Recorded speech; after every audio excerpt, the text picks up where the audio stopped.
इस साल का पहला महीना यानी कि जनवरी खत्म हो रहा है। कल से नए महीने यानी कि फरवरी की शुरुआत होने वाली है।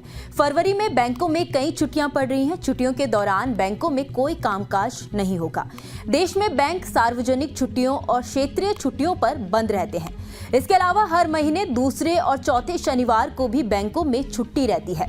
बैंकों में छुट्टी रिजर्व बैंक लोकल त्योहार और जयंती के हिसाब से जारी करता है। इसके अलावा राष्ट्रीय त्योहारों के कारण भी बैंक कई दिन तक बंद रहते हैं। ऐसे में अगर आपको अगले महीने बैंकों के कामकाज निपटाने हैं तो एक बार बैंकों की छुट्टियों की लिस्ट जान लीजिए और इसी हिसाब से आप अपना काम निपटाएं ताकि आपको किसी भी तरह की कोई समस्या ना हो। दरअसल इस साल फरवरी में बैंकों में छुट्टियों की भरमार रहने वाली है।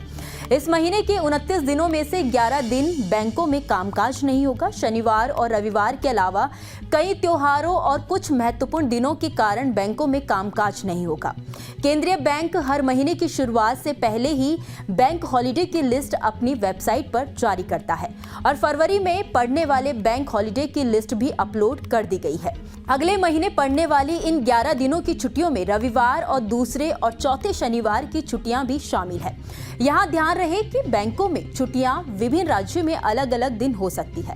वहीं वसंत पंचमी और छत्रपति शिवाजी महाराज जयंती के अवसर पर भी बैंक बंद रहेंगे। फरवरी में छुट्टियों की बात करें तो 4 फरवरी को रविवार के चलते सभी जगह बैंक बंद रहेंगे। 10 फरवरी को दूसरे शनिवार और 11 फरवरी को रविवार के चलते बैंक बंद रहेंगे। इसके बाद 14 फरवरी को बसंत पंचमी सरस्वती पूजा के कारण अगरतला, भुवनेश्वर, कोलकाता में भी बैंक बंद रहेंगे। 18 फरवरी को रविवार के चलते सभी जगह बैंक बंद रहेंगे।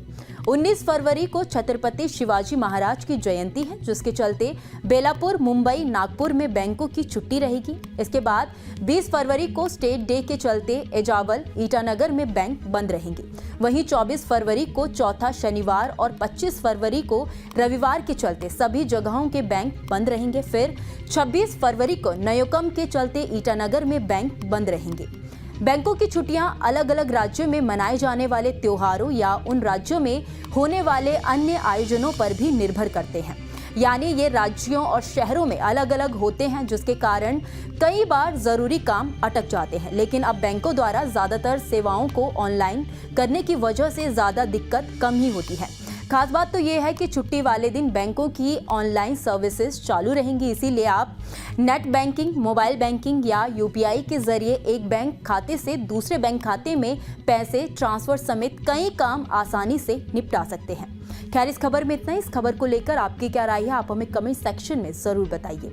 वीडियो अगर पसंद आया हो तो वीडियो को लाइक और शेयर करना ना भूलें। बाकी देश और दुनिया की तमाम बड़ी अपडेट्स के लिए देखते रहिए न्यूज़ नेशन का डिजिटल प्लेटफॉर्म।